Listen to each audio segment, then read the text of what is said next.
Supreme Industries का एक detailed analysis मैं और श्रेणिक आप लोगों के सामने आज प्रेजेंट करने वाले हैं। मैं कंपनी के बारे में भी बात करने वाला हूं और लास्ट सेक्शन मेरा ही रहेगा जिसमें मैं वैल्यूएशंस पे बात करने वाला हूं आप लोगों के साथ। बाकी इंडस्ट्री हो या फिर फाइनेंशियल्स के बारे में Shrenik will cover supreme industries. तो आइए शुरुआत करते हैं इस कंपनी के बारे में। सो ये कंपनी कब फॉर्म हुई थी? 1942 में इनकॉर्पोरेट हुई थी ये कंपनी। और कंपनी के जो प्रमोटर कौन थे उस टाइम पे? वो थे के मोदी। नहीं, मैं रेडी मूवी के मोदी की बात नहीं कर रहा हूं। कांतिलाल के मोदी जी ने ये कंपनी स्टार्ट की थी 1942 में। बट 1966 में तापरिया फैमिली, जो अभी के मेन प्रमोटर्स है इस कंपनी के, उन्होंने इस कंपनी का कंट्रोल लिया और उसके बाद उन्होंने ही इस कंपनी को आगे बढ़ाया। चार सेगमेंट्स प्लास्टिक, मतलब ये प्लास्टिक कंपनी है, प्लास्टिक की कंपनी है, मतलब प्लास्टिक के अलग अलग चीजें ये बनाते हैं। चार सेगमेंट, डिफरेंट सेगमेंट्स है जिसपे दे ऑपरेट। एक है प्लास्टिक पाइपिंग, दूसरी है प्लास्टिक पैकेजिंग, तीसरा है इंडस्ट्रियल प्रोडक्ट्स और चौथा है कंज्यूमर प्रोडक्ट्स। बट पूरा का पूरा जो फोकस है वो प्लास्टिक प्रोडक्ट्स पे ही है और कुछ भी नहीं। फिर उसमें पीवीसी पाइप्स आते हैं, सीपीवीसी पाइप्स आते हैं, प्लास्टिक फर्नीचर आता है, पैकेजिंग फिल्म्स आते हैं, योगा मैट्स आते हैं, प्लास्टिक एलपीजी सिलेंडर्स भी आते हैं, डस्टबिन, क्रेट्स, एटसेट्रा एटसेट्रा, ऐसे बहुत सारे वो प्रोडक्ट्स बनाते हैं। I think more than 15,000 plus product SKUs है उनके पास। मतलब आप समझ सकते हो कितने वेरिड प्रोडक्ट्स वो यहाँ पे ये बनाते हैं। There is another company called Supreme Petrochemicals, जिसमें भी इस कंपनी का स्टेक है 30.78% का। बाकी वैल्यू एडेड प्रोडक्ट्स पे काफी ज्यादा फोकस कंपनी का चल रहा है। 35% जो प्रोडक्ट्स वो सेल करते थे, वैल्यू एडेड प्रोडक्ट सेल करते थे इन FY18, but by end of FY22 यही जो कंट्रीब्यूशन है वो 38% तक पहुंच चुका है। Thanks to these 15,000 plus SKUs, I think they are trying to diversify a lot. अब सुप्रीम इंडस्ट्रीज के बारे में बात करते हैं। हमें लगता है Supreme Industries is all about ये प्लास्टिक फर्नीचर कंज्यूमर प्रोडक्ट्स जो हम यूज करते हैं। नहीं, ये जो सेगमेंट है कंज्यूमर प्रोडक्ट्स का, ये सबसे लीस्ट कैपेसिटी वाला सेगमेंट है। मतलब 30,000 MT जो है वो उसकी कैपेसिटी है। 6 मैन्युफैक्चरिंग प्लांट है कंज्यूमर प्रोडक्ट से। तो भाई सबसे ज्यादा रेवेन्यू आता कहाँ है, कहां से है इस कंपनी के पास? तो वो है प्लास्टिक पाइपिंग से। 6,15,000 MT का उसका कैपेसिटी है और 10 मैन्युफैक्चरिंग फैसिलिटीज है प्लास्टिक पाइपिंग के लिए। उसके बाद आता है प्लास्टिक पैकेजिंग, जिसमें 90,000 MT का उनका कैपेसिटी है। 8 मैन्युफैक्चरिंग फैसिलिटीज है उनके पास। और इंडस्ट्रियल प्रोडक्ट्स जो है वो 3 नंबर पे आता है, 80,000 MT और 14 मैन्युफैक्चरिंग इनके प्लांट्स है या फैसिलिटीज अवेलेबल है। सो टोटल अगर हम बात करते हैं यहाँ पे क्लोज टू 38 मैन्युफैक्चरिंग फैसिलिटीज है इनके पास। 28 मैन्युफैक्चरिंग फैसिलिटीज है जिसमें अलग अलग चीजें होती है। बट ओवरऑल अगर आप देखोगे तो कहीं कहीं एक ही फैसिलिटी पे दो दो चीजें होती है। सो 28 मैन्युफैक्चरिंग फैसिलिटीज जो है वो कंपनी के पास यहाँ पे अवेलेबल है। सो यहाँ अगर कंट्रीब्यूशन के पॉइंट ऑफ व्यू से हम बात करेंगे तो ऑब्वियसली प्लास्टिक पाइपिंग का सबसे ज्यादा कंट्रीब्यूशन आता है। वही है सबसे ज्यादा रेवेन्यू कंट्रीब्यूटर। ऑल्सो 65% जो रेवेन्यू आता है इनका वो प्लास्टिक पाइपिंग सिस्टम से आता है। 15% रेवेन्यू जो आता है वो इंडस्ट्रियल प्रोडक्ट से आता है। पैकेजिंग प्रोडक्ट से 15% का रेवेन्यू इनके पास आता है। और कंज्यूमर प्रोडक्ट, जहां पे हमें लगता था कि शायद प्लास्टिक प्रोडक्ट्स ही है या फिर consumer product, chairs, tables and all those things, वो सबसे ज्यादा पॉपुलर है इनका। बट वो लीस्ट पॉपुलर सेगमेंट है। मात्र 5% contribution, revenue contribution in consumer product से आता है। FY13-14 में this contribution was at 9% and 7% respectively. But consistently वहां से ये जो कंट्रीब्यूशन है वो डिक्रीज होता हुआ गया है। बट प्लास्टिक पाइपिंग का अगर हम देखते हैं तो from 51% to 65% in last 10 years this contribution has increased. So definitely I think major piping player यहाँ पे ये लगता है। और डिस्ट्रीब्यूशन नेटवर्क जो है कंपनी का बहुत ही स्ट्रांग है। 4,373 distributors all over India as of December 2022 इस कंपनी के पास है। इन लास्ट 10 years ये more than double distribution network इन्होंने किया है। So I think this is an important thing. एक तो आप एग्जिस्टिंग डिस्ट्रीब्यूटर से भी एक आपका एक ग्रोथ रेट आ सकता है, प्लस आप डिस्ट्रीब्यूटर भी बढ़ा रहे हो तो वो भी एक अच्छा इम्पिटस आपको प्रोवाइड कर सकता है। So I think overall this was related to company. अब इंडस्ट्री के बारे में एंड फाइनेंशियल्स के बारे में Shrenik will cover the points, and then उसके बाद वैल्यूएशन पे जब चीजें आएगी so I will cover the valuation part also. तो आइए बढ़ते हैं इस वीडियो के नेक्स्ट सेगमेंट में और जानते हैं प्लास्टिक पाइपिंग इंडस्ट्री के प्रोस्पेक्ट्स के बारे में। हिस्टोरिकली FY9 से लेके FY19 में ये इंडस्ट्री 11% के कैगार से ग्रो हुई है एंड उसके आगे एक्सपेक्टेशन है कि एक हायर ग्रोथ यानी कि 12 to 13% की ग्रोथ पोर्ट्रे कर सकती है। अगर हम इंडस्ट्री में ऑर्गेनाइज अनऑर्गेनाइज मिक्स देखें तो ये कंटिन्यूसली ऑर्गेनाइज प्लेयर्स के फेवर में बढ़ते जा रहा है एंड FY22 में ऑर्गेनाइज प्लेयर्स 68% का मार्केट शेयर गेन कर चुके हैं। अगर हम इंडस्ट्री के एप्लीकेशंस देखें तो इरिगेशन और प्लम्बिंग ये दो segments majority of the demand form करते हैं एंड इसी का रीज़न है कि जो एग्रीकल्चर के रिलेटेड गवर्नमेंट्स के जो स्टेप्स है एंड जो रियल एस्टेट का जो बूम है, इन दोनों के चलते हमारी जो इंडस्ट्री की overall growth is expected to be higher than the historical growth. तो अगर हम इरिगेशन की बात करें तो इंडिया में जो टोटल एग्रीकल्चर एक्टिविटी होती है वो around 160 million hectare of land पे होती है एंड इसका आधा भी अभी तक इरिगेशन से कनेक्टेड नहीं है। तो एक बहुत बड़ा प्रॉस्पेक्ट है जो हमारे इरिगेशन वाली जो एग्री डिमांड आती है उसके लिए। और अगर हम रियल इस्टेट की बात करें तो हम सब जानते ही है कि लास्ट कुछ सालों में रियल इस्टेट एक अंडर परफॉर्मिंग सेक्टर रहा है और अभी ये एक साइकिल का शिफ्ट दिख रहा है आगे आने वाले टाइम्स में। गवर्नमेंट भी कुछ इनिशिएटिव्स ले रहे हैं जिसके थ्रू जो प्लास्टिक पाइप इंडस्ट्री है उससे काफ़ी ज़्यादा बेनिफिट हो रहा है। इसमें अमृत और PMKSY जैसी कुछ स्कीम्स जो अर्बन ट्रांसफॉर्मेशन और जो कृषि सिंचाई योजना यानी कि जो एग्रीकल्चर लैंड को इरिगेशन से जोड़ने की जो योजना है, इस पे 8,000 एंड 3,000 करोड़ का एक्सपेंडिचर सिर्फ FY24 में करने वाली है एंड एक बहुत बड़ा जो प्रोजेक्ट है जो रूरल होम्स है उनको टैप वाटर की फैसिलिटीज़ कनेक्ट करवाना यानी कि जो जल जीवन मिशन है, अगर उसका एलोकेशन देखें तो सिर्फ FY24 का एलोकेशन 70,000 करोड़ का है एंड इसका डायरेक्ट बेनिफिशियरी है जो हमारी प्लास्टिक पाइपिंग इंडस्ट्री। सो इस हाई ग्रोइंग इंडस्ट्री के अगर हम कुछ प्रोमिनेंट प्लेयर्स की बात करें तो सुप्रीम को टफ कंपटीशन दे रहे Finolex, astral and Prince pipes, लेकिन फिर भी सुप्रीम ने अपना डोमिनेंस लूज नहीं किया है and it is a clear outlier with a 12 to 13% of market share of the overall industry. और इसी का एक आउटपुट हमें दिख सकता है जो जब हम कंपनी की क्वार्टरली वॉल्यूम्स को एनालाइज करें in comparison to the peers. So हम देख सकते हैं Q3 FY23 की अगर बात करें तो प्रिंस पाइप्स और एस्ट्रल पाइप्स के वॉल्यूम्स अराउंड 43-45,000 टन्स के थे और उसका डबल जो आउटपुट जो वॉल्यूम्स रहे हैं वो फिनोलेक्स इंडस्ट्रीज़ के थे, लेकिन सुप्रीम एक क्लियर आउटलायर है यहाँ पे with 1.38 lakh tons of volumes sold just in one quarter, that is Q3 FY23। अब बात करते हैं कंपनी के फाइनेंशियल्स के बारे में। सो रेवेन्यू टर्म्स में कंपनी FY13 से लेके FY22 में 9.6% के कैगार से ग्रो करी है एंड वही ग्रोथ अगर हम लास्ट 5 इयर्स की देखें तो वो इवन हायर रही है एट 11.7% के कैगार से। हम देख सकते हैं कि FY15 के बाद से कंपनी ने अपना फाइनेंशियल ईयर चेंज कर दिया, जो जून एंडिंग से उसे मार्च एंडिंग पे लाया इन FY16 एंड उसी के वजह से FY16 का पीरियड सिर्फ 9 मंथ्स का है, इसलिए वो कंपेरेबल नहीं रह होता है बाकी फाइनेंशियल ईयर्स से। अगर हम 3 क्वार्टर्स की बात करें तो रिसेंट 3 क्वार्टर्स यानी कि 9 मंथ ऑफ FY23 में कंपनी ने 6,600 करोड़ का रेवेन्यू जनरेट कर लिया है। अगर हम वॉल्यूम टर्म्स में बात करें तो FY10 से लेके FY15 में 9.7% का वॉल्यूम कैगार रहा है कंपनी का, लेकिन FY17 से लेके FY22 में ये ग्रोथ स्लो हो चुकी है to 5.3%।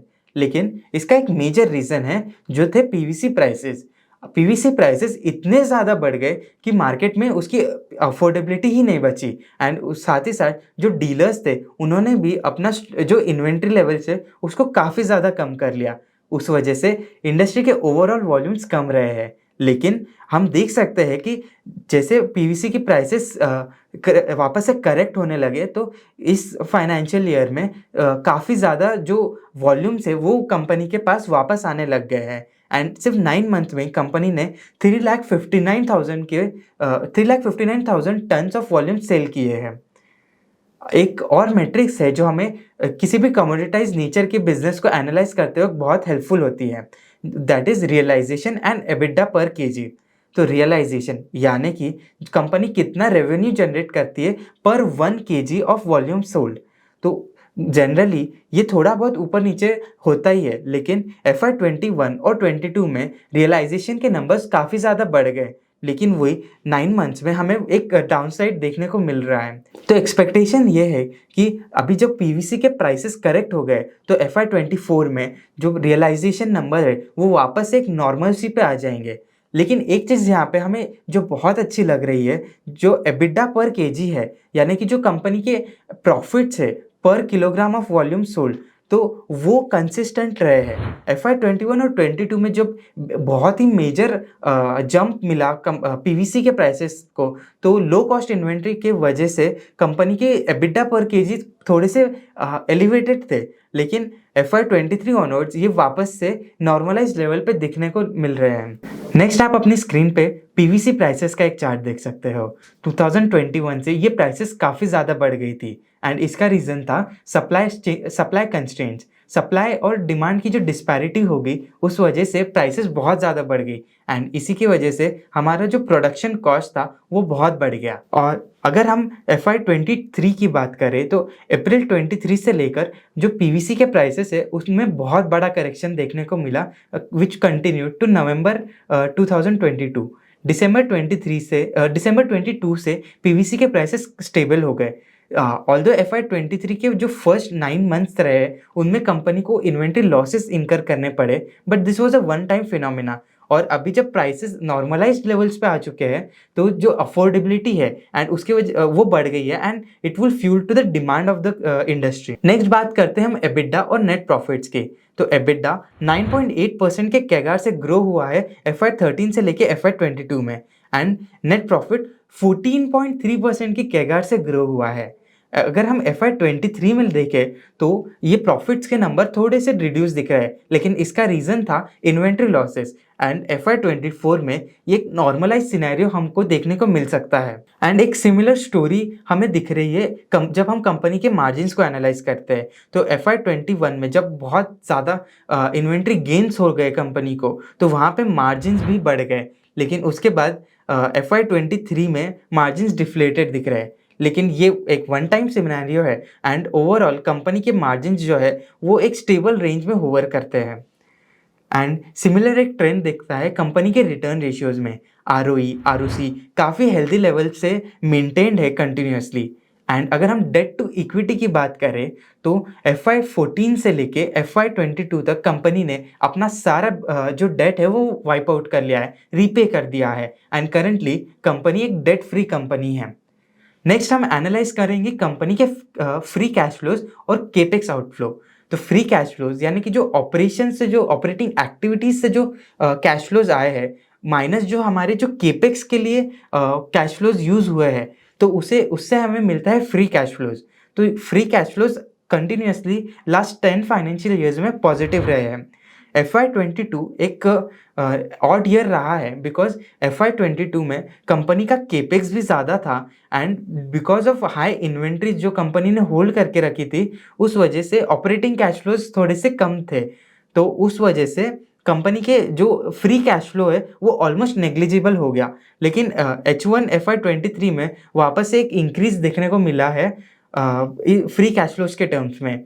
Company only 6 monthly he cash flows का डेटा देती है, तो नेक्स्ट जब कंपनी का रिजल्ट आएगा तो हम आपको इस नंबर्स के साथ भी अपडेट कर देंगे।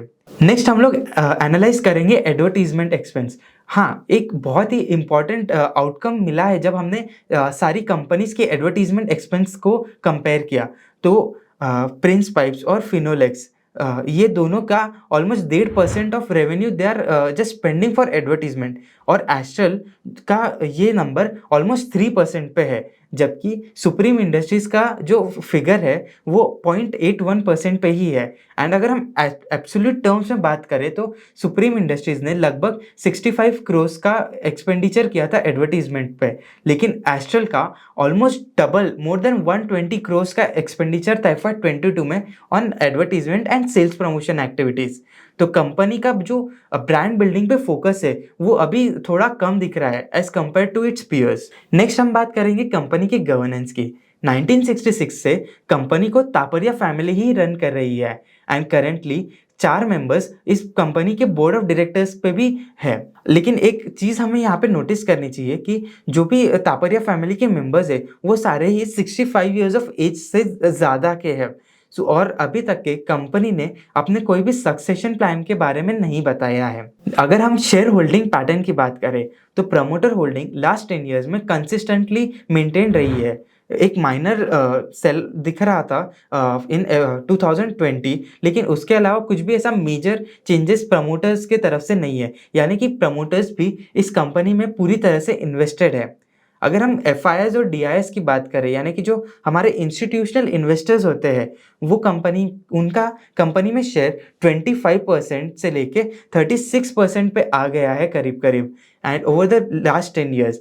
सो एक काफ़ी पॉजिटिव साइन है कि जो इंस्टीट्यूशनल इन्वेस्टर्स है वो इस कंपनी को पसंद कर रहे हैं एंड इस कंपनी में कंटिन्यूसली अपना स्टेक इंक्रीज कर रहे हैं। सो आइए अब वैल्यूएशन के बारे में बात करते हैं। आई होप कि आपको इंडस्ट्री और फाइनेंशियल्स का काफी अच्छा नॉलेज श्रेणिक से मिला होगा। अब वैल्यूएशन पे बात करते हैं बिकॉज अल्टीमेटली इसमें आप लोगों को डेफिनेटली बहुत ज्यादा इंटरेस्ट होगा, आई नो दैट। तो इसके जो कंपटीटर्स है, एस्ट्रल हो, फिनोलेक्स हो या प्रिंस पाइप्स एंड फिटिंग्स हो, ये लिस्टेड प्लेयर्स है, तो उनके साथ थोड़ा सा कंपैरिजन करते हैं।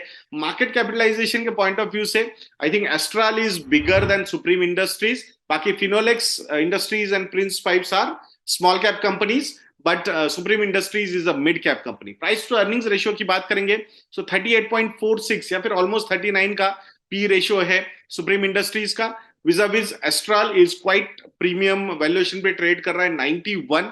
सो ये जो चीज है compare to Astral I think it is still reasonably priced, but compare to Finolex I think definitely premium valuation वहां पे मिला है। प्रिंस पाइप्स एंड फिटिंग्स आप लोगों को पता होगा, ये रिसेंट लिस्टिंग वाली कंपनी है, लास्ट 1-2 साल में इसकी लिस्टिंग हुई थी और काफी अच्छा रेस्पॉन्स इस कंपनी को मिला था। इसका भी प्राइस टू अर्निंग्स रेशियो जो है वो भी 51-52 का है। So definitely compare to Astral and Prince Pipe, Supreme Industries is reasonably valued, but still I think there can be a debate of whether it is a over valuation or premium valuation। 5 साल का medium P ratio अगर हम देखते हैं supreme Industries का, so that is at 30.59। so definitely compared to 5-year median P, the stock is trading at quite premium valuation, or even we can debate about overvaluation also। last 1 year was quite phenomenal for Supreme Industries। 23-24% के returns इस company ने दिए थे। Vis a vis Astral was down by 10%, Finolex Industries was up by 7.32% and Prince Pipes was down by 20.7%। so definitely जो एक phenomenal rally Astral and Prince Pipes में हुई थी उसका कहीं ना कहीं rationalization वहां पे हुआ है। Still both the companies are quite richly valued। last 12 months का अगर पैट ग्रोथ की अगर हम बात करते हैं, सो कोई भी कंपनी ने प्रॉफिट ग्रोथ नहीं दिया, एक्चुअली डी ग्रो हुए हैं। सुप्रीम इंडस्ट्रीज के प्रॉफिट्स जो थे 24.22% से एक्चुअली नीचे आए हैं। एस्ट्रल के भी ऑलमोस्ट 24% से नीचे है। फिनोलेक्स इंडस्ट्रीज के जो प्रॉफिट्स है लास्ट 12 मंथ्स में 32% से डाउन है एंड प्रिंस पाइप्स 55% से डाउन है। तो ऐसा क्या हो गया यहाँ पे? आई थिंक ये जो इन्वेंट्री कॉस्ट है, सो प्लास्टिक के प्राइसेस, मतलब जब उन्होंने इन्वेंट्री जमा की, so at that point of time the prices were quite high. उनको लगा उससे भी और ऊपर जाएंगे, पूरी इंडस्ट्री का यही हाल था एंड दैट्स व्हाई वो इन्वेंट्री का एक बहुत बड़ा इम्पैक्ट इनके मार्जिन्स पे हुआ। बाद में प्लास्टिक के प्राइसेस नीचे गिर गए, so obviously that has played quite negatively. That's why EBITDA margins were also little muted. 12% EBITDA margins are there for Supreme Industries. Astral is at 15%, Finolex and Prince Pipes are at 8%। PAT margins में I think काफी अच्छी position है Supreme की। 9% PAT margins है Supreme के। Astral is at 8%, Finolex is at 9% and Prince Pipes is at 4%। दो last year के ये जो प्रॉफिट्स के मार्जिन है या एबिटा मार्जिन है या पैट है, So definitely I think things will be much better in coming quarters because now the costs have gone down. So hopefully margin improvement should happen over there. Price movement की अगर हम बात करेंगे तो Supreme had a correction of almost 35% at the start of 2022, but उसके बाद एक continuous run company ने देखा है recently 5-7% का correction stock ने देखा है. So overall I think यहाँ पे एक पॉजिटिव जो एक रेस्पॉन्स है मार्केट की तरफ से सुप्रीम इंडस्ट्रीज को मिला है. देखते हैं, लेट्स सी. मतलब बहुत सारी चीजें जो है वो जस्टिफाइड नहीं लगती है रिसेंट रैली में, but still there was a rally. So let's, I think market is trying to be quite forward looking in that case कि ये जो रॉ मटेरियल कॉस्ट नीचे जाने का जो एक पॉजिटिव इम्पैक्ट है तो शायद आने वाले क्वार्टर्स में हो सकता है, उसी की डिस्काउंटिंग यहाँ पे करने की कोशिश की है. But now we will do a scenario analysis. तो ये जो कंपनी है इसका जो वॉल्यूम ग्रोथ एक्सपेक्टेड है उसको मैं कंजर्वेटिव, मॉडरेट एंड एग्रेसिव ऐसे 3 अलग अलग सिनारियोज में आप लोगों के सामने प्रेजेंट करने वाला हूं. सो वॉल्यूम ग्रोथ की जो एक्सपेक्टेशन है कंपनी की मतलब उसको हम थोड़ा सा हमारे एजम्पशंस लगाएंगे. So volume growth is expected to grow at 12% और नेक्स्ट 10 इयर्स की मैं बात कर रहा हूं एंड कंजर्वेटिव वे से. मॉडरेट अगर हम सिनारियो कंसिडर करते हैं तो 14% की वॉल्यूम ग्रोथ हो सकती है और एग्रेसिव अगर हम कंसिडर करते हैं तो अराउंड 16%. बट यहाँ पे ये जो रेवेन्यू ग्रोथ के फेजेस है उसको मैंने 2 अलग अलग हमने सेगमेंट्स में डिवाइड किया है. So revenue growth for first 1 to 5 years and then revenue growth for 6 to 10 years, ये 2 अलग अलग फेजेस रखे. So revenue growth for first 1 to 5 years is 14% we have expected and 6 to 10 years conservative way से 10% और moderate में 16, 12 and aggressive में 18, 14. These are the phases we are considering.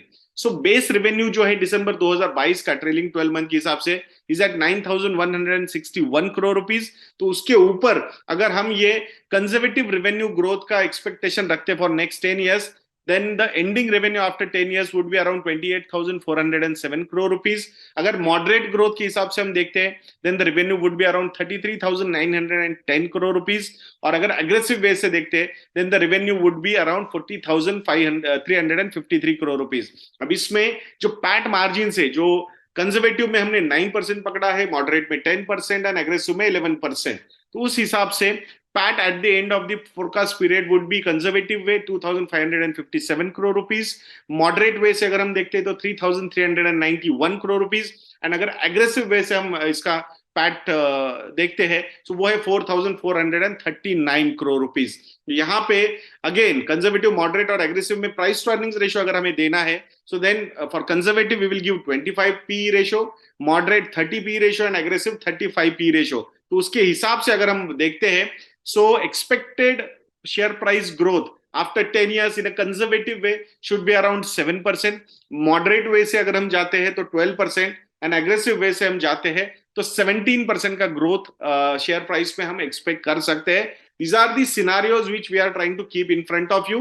You can if you want to have your opinion तो आप comment section में उसको दे सकते हो. But this is a different scenario analysis which we are trying to project in front of you so that एक rational thought process, एक rational expectation हम इन companies से रख सकते हैं. So आपको ये एनालिसिस कैसा लगा ये कमेंट सेक्शन में लिखना मत भूलिएगा. एंड अगर आपको हमसे कुछ फाइनेंशियल प्लानिंग की, इन्वेस्टमेंट मैनेजमेंट की, पोर्टफोलियो मैनेजमेंट की कुछ हेल्प चाहिए तो आप हमारे रिलेशनशिप सेल से कांटेक्ट कर सकते हो. एंड अगर आपको हमारे रिसर्च प्रोडक्ट सब्सक्राइब करने हैं तो वो भी रिसर्च प्रोडक्ट्स हमारी वेबसाइट investsagna.in पे अवेलेबल है. आशा करूंगा कि आप जरूर हमारे मॉडल पोर्टफोलियोज को सब्सक्राइब करोगे. तो ऐसे वीडियोस के लिए चैनल पे बने रहिए. वीडियो को लाइक करना, शेयर करना और चैनल को सब्सक्राइब करना बिल्कुल मत भूलना. नेक्स्ट वीडियो में मिलते हैं. जय हिंद.